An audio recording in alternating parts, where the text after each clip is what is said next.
जो अंदर है वही बाहर है। जो इंसान के अंदर चलता रहता है वही बाहर भी दिखता रहता है। इसको आपने इस तरीके से भी सुना होगा कि यथा मति तथा गति। जैसे आपके विचार हैं वैसे ही आपके लिए दुनिया है। जो लोग लॉ ऑफ अट्रैक्शन के ऊपर बात करते हैं, जो लोग लॉ ऑफ अट्रैक्शन के ऊपर जो है काम करते हैं, तो उसमें भी एक बात ये साझा मिलती है कि जैसा ही आपके अंदर जो चीज़ें चल रही होंगी वैसे ही बाहर होती है ना। तो इन सारी चीज़ों में एक समानता है कि जो कुछ आपके अंदर है वही बाहर है। लेकिन इस बात को हम जो है थोड़ा सा और गहराई में समझने की कोशिश करेंगे, क्योंकि ये सारी जो चीज़ें हमें सुनाई देती हैं कि यथा मति तथा गति, और लॉ ऑफ अट्रैक्शन के ऊपर भी जो लोग बात करते हैं कि जैसे आपके विचार होंगे आप जो है वैसे ही बनते चले जाएंगे। अगर आप जिस चीज़ के बारे में सोचते जाएंगे तो आपके आसपास जो है उन सारी जो चीज़ों वो सारी जो चीज़ें क्रिएट होती चली जाएंगी।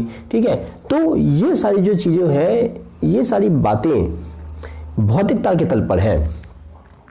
मतलब वो सारी चीज़ें इस बारे में बात करती हैं कि आप अपने जीवन में क्या करना चाहते हैं, आप अपने जीवन को कैसा बनाना चाहते हैं, आप क्या चाहते हैं कि आपके जीवन जो है कैसा हो। ठीक है, तो इन सारी जो चीज़ों के बारे में ये सारी बातें हैं कि यथा मति तथा गति, लॉ ऑफ अट्रैक्शन, ठीक है, और विचार है जैसे आपके वैसे आपके लिए जो है पूरी दुनिया होती चली जाती है। आप अगर घुटन में जी रहे हैं तो आपको पूरी दुनिया वैसी ही दिखने लगती है। अगर आप अपने आप में खुश हैं तो आपको पूरी दुनिया जो है खुश लगने लगती है। ठीक है, अगर आप किसी के लिए जेलसी का जो है भाव रखते हैं, अगर आपके विचारों के अंदर किसी के लिए जो है जेलसी है तो आपको ये भी लगेगा कि सामने वाला भी मुझसे जो है जेलसी करता है या जलन रखता है। अगर आप अपने आप में अच्छे हैं, आप किसी की जो है चुगली नहीं करते हैं, तो फिर आप ये भी मान के चलेंगे कि सामने वाला भी चुगली नहीं करता है। लेकिन अगर खुद चुगली करते हैं किसी की, तो फिर आप ये मान के चलते हैं जब मैं करता हूँ तो सामने वाला भी करता होगा, है ना। तो इस तरह की जो है चीज़ें हैं। तो ये सारी जो बातें कही जाती हैं, ये कही जाती हैं भौतिक तल के तल पर, यानी कि वो सारी चीज़ें जिन्हें हम देख सकते हैं, सुन सकते हैं, महसूस कर सकते हैं, जो हमारी 5 ज्ञानेंद्रियां हैं उसके थ्रू हमारा अहम उसे अनुभव कर सकता है।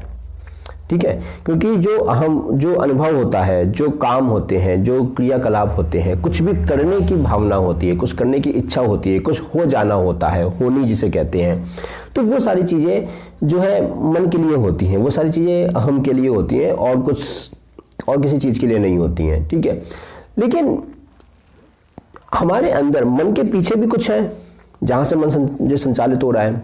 ठीक है, क्योंकि देखो विचारों का तो ऐसा है कि विचार जैसे आपके हैं, अब बाहरी दुनिया वैसे होते चली जाएगी, ये बात बिल्कुल ठीक है। लेकिन फिर बात ये भी तो आ जाती है कि वो विचार किस केंद्र से संचालित हो रहे हैं, उस विचारों का जो कुछ भी आपके दिमाग में घूम रहे हैं उन विचारों का भी केंद्र क्या है।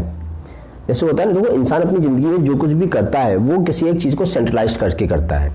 जैसे मान के चलो कि किसी ने जो है शादी कर ली, ठीक है, तो उसके लिए पूरी जिंदगी का जो हिसाब किताब है, मतलब पैसे कमाना, घर बनाना, संसाधन इकट्ठा करना, उसके लिए क्या हो जाएगा, उसके लिए है आपका जो उसके घर परिवार वाले, उसकी बीवी, बच्चे, माता पिता, या अगर दादा दादी, नाना नानी है तो वो सारे लोग। ठीक है, तो उसका घर परिवार ही उसके सारे संसाधनों की जो है जड़ हो जाता है, यानी कि उसके सारे कामों का जो केंद्र हो जाता है उसका घर परिवार हो जाता है।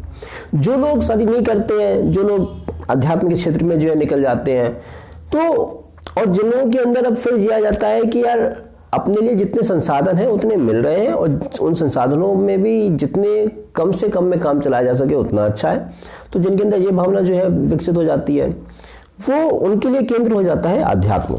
उनके लिए केंद्र हो जाता है कि वो अध्यात्म की जो सीख है, जो शिक्षाएं हैं, वो दूसरों तक पहुंचाना। तो उनके जीवन में जो कुछ भी चल रहा होता है, उनके लाइफ में वो जो कुछ भी कर रहे होते हैं, वो जिस तरीके के थॉट प्रोसेस से गुजर रहे होते हैं, वो जिस तरीके की एक यात्रा से गुजर रहे होते हैं, जर्नी से गुजर रहे होते हैं, तो उसका केंद्र होता है वो अध्यात्म। तो हर किसी इंसान के जीवन में एक केंद्र होता है जहां से उसका पूरा जीवन संचालित हो रहा होता है, और वो जो केंद्र है उस केंद्र पे ये डिपेंड करता है। वो केंद्र इस बात का कारण बनता है कि तुम्हारे अंदर क्या चलेगा, और जैसा तुम्हारे अंदर चलेगा वैसा ही बाहर रहेगा। ठीक है, तो वो उस केंद्र पे हमें ध्यान देना रहता है। दरअसल जो हम कहते हैं कि जो अंदर है वही बाहर है, यथा मति तथा गति, लॉ ऑफ अट्रैक्शन, वो डिपेंड करता है उस केंद्र पर जहां से वो सारे के सारे विचार संचालित हो रहे हैं। अब जैसे मान के चलो कि किसी को जो है सेक्स के ऊपर जो है बहुत विचार करता है, तो उसका पूरा जो जीवन का केंद्र है वो सेक्स के ऊपर जो है आधारित हो जाएगा। अगर कोई इंसान पैसे के ऊपर बहुत सोचता है तो वो जहां भी जाएगा, जो भी काम करेगा, उसको पैसे से रिलेट करेगा, उसके जीवन का केंद्र बन जाएगा पैसा। ठीक है। अगर कोई इंसान किसी बीमारी से ग्रस्त है, ऐसी बीमारी जिससे उसका जीवन और उसके आसपास के लोगों का जीवन जो है इफेक्टेड हो रहा है, तो उसके जीवन का केंद्र हो सकता है कि वो बीमारी बन जाए, कुछ भी हो सकता है। तो अलग अलग इंसान के केस में अलग अलग चीजें होती हैं। अलग अलग इंसान के केस में जो उसके जीवन का केंद्र होता है वो अलग अलग होता है। अब दुनियादारी के हिसाब से जो एक मेजोरिटी है, मेजोरिटी उन लोगों की है जो पढ़ते हैं, लिखते हैं और फिर उसके बाद शादी कर लेते हैं, अपना घर बसा लेते हैं, ठीक है, बीवी बच्चे वाले हो जाते हैं। तो एक जो बहुत ज़्यादा मेजोरिटी है ऐसे लोगों की है। इसलिए जो ओवरऑल एनवायरनमेंट आपको देखने को मिलता है, आप जब अपने घर से बाहर निकलते हैं, जब बाजार में निकलते हैं, तो पूरा माहौल भी उसी तरीके से जो है सजा हुआ है, क्योंकि अधिकतर लोगों का जो जीवन का केंद्र है वो ऐसे ही केंद्र से संचालित हो रहा है।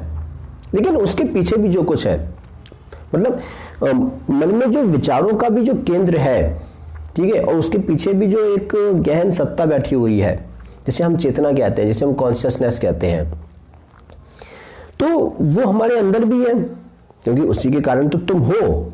तुम्हारा अस्तित्व ही क्यों है? अस्तित्व का अस्तित्व क्यों है? क्यों अस्तित्व का भी अस्तित्व तुम्हारे लिए इसलिए है क्योंकि चेतनता है, चेतना है, कॉन्शियसनेस है। ठीक है। जिसे कई बार लोग जो है ब्रह्म स्थिति कह देते हैं। ठीक है। तो ये जो कुछ भी है, उसके तुम्हारे दिमाग में जो कुछ भी उठ रहा होता है उसके पीछे क्या है? ये चेतना। वो चेतना हमारे अंदर है, हमारे अंदर है, लेकिन उसी चेतना से पूरी दुनिया बनी हुई है, चेतनता है। ठीक है। जो कुछ भी गतिमान आपको दिख रहा है, जो कुछ भी आपको इस तरीके का दिख रहा है कि कुछ हो रहा है, कुछ है, तो उसके पीछे एक चेतनता का भाव है, एक चेतना है। तो वो हमारे अंदर भी है, वही बाहर भी है।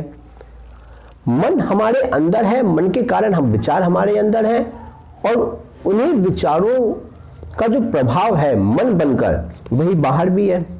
ये जो बाजार है, किसी को मोटिवेशन की जरूरत पड़ती है, यूट्यूब पे इतने सारी वीडियो डली हुई है, नेट पे इतना सारा मटेरियल डला हुआ है, नई नई टेक्नोलॉजी हो रही है, देखा जा रहा है कि मंगल पे जीवन है कि नहीं है, कि नहीं है, ये नहीं देख रहे हैं कि जीवन में मंगल है कि नहीं है। तो अलग अलग गैलेक्सी में लोग जीवन को तलाश रहे हैं, अलग अलग ग्रहों पे जीवन को तलाश रहे हैं, टेक्नोलॉजी जो है बढ़ाते चले जा रहे हैं, एक देश दूसरे देश पे जो है हमला करके उसकी ज़मीन हथियारने में जो है लगा हुआ है। तो ये सब कहाँ से क्यों हो रहा है? हमारे अंदर मन है, मन का ही प्रक्षेपण, मन का ही रिफ्लेक्शन बाहर भौतिक अवस्था में प्रोडक्ट के रूप में, है ना, अलग अलग जो है मार्केट के तरीके से मन बनकर ही वो बाहर भी जो है। तो मन हमारे अंदर भी है, मन बाहर भी है, अहम हमारे अंदर है और हम ही बाहर है, चेतना हमारे अंदर है और चेतना ही बाहर है। क्योंकि जो कुछ भी बना है वो भी तो किसी ऐसे तत्व से बना होगा ना, जो हम सबके होने से पहले रहा होगा। भाई हम इंसान आया है, जीव आया है, तो लेकिन जीव के पहले भी कोई तत्व रहा होगा जिसके कारण वो जीव अस्तित्व में आया, जिसके कारण नदी, पहाड़, पेड़ पौधे और जितने भी ये आज हम केमिकल वगैरह पढ़ते हैं वो सारे अस्तित्व में आए। उसके पहले भी कोई ना कोई तत्व रहा होगा, तभी तो ये सब है। वो एक अलग बात है कि अभी साइंस उससे नहीं जान पाया, शायद जान भी ना पाए, जो भी है।